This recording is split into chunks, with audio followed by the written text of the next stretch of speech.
工地上出現的這幾個長條形遺跡，看起來似乎是船棺葬。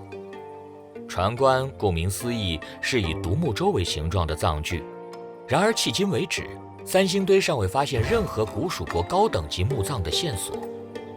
疑似船棺葬的發現，或許能為三星堆墓葬文化提供新的研究方向。这个墓葬发掘，我最好是怎么弄的？我的天，以前那个发掘一下全掏完了，那田土状况就看不清楚。咱这次想一想，玩点新花样，这个墓葬怎么挖？这个船棺葬，不行就1/2发掘嘛，就慢慢的往下清。你好好考虑一下，就是这个发掘这个墓葬要解决什么问题？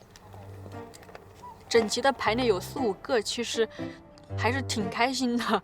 好的遺跡可以出很多東西，然後你有研究的東西也就多。你說萬一裡面是吧出點兵器啊什麼的，那不挺好的嗎？注意一下有沒有人骨的痕跡啊，這個也今年有點渣渣的吧，成粉了也把它捧回去。我行好。起舞。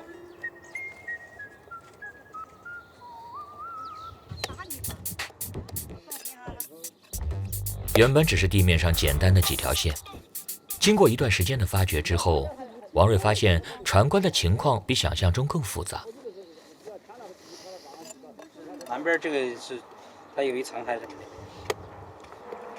要注意一下分層，別鑽到那裡邊坑壁裡邊去了。我天，鑽到壁裡邊，現在咱就幹過了。我天，這坑就不是夢那種。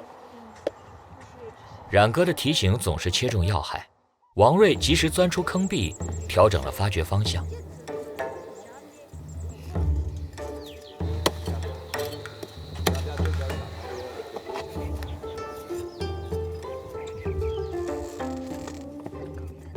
王瑞預設了100種可能，直到最後，第101種可能成為了現實。我也沒有想到他挖下去什麼也沒有。那誰知道，連陶片都沒出2片。但也可能是我當時是吧挖了這幾個想放人進去，但是不知道為什麼有什麼原因沒把那個人放進去。就想的是他可能是當時在這個地方挖到一半就覺得這個陶片石塊太多了，確實不好挖，然後就是吧把這片捨棄了。就是其實當時如果他再努力往下挖一挖，這裡就挖完了，他這個坑就做成了。他又不努力，他還半途而廢。是不努力，還是有了更好的選擇？此刻古蜀人無力辯駁。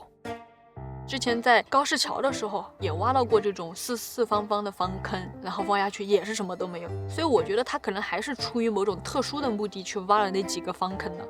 如果以後我們有足夠的樣本量，我們就可以去解釋這種行為，我們有一天就能找到答案了。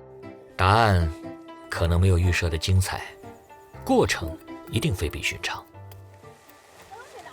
對於考古人來說，沒有收穫也是一種收穫。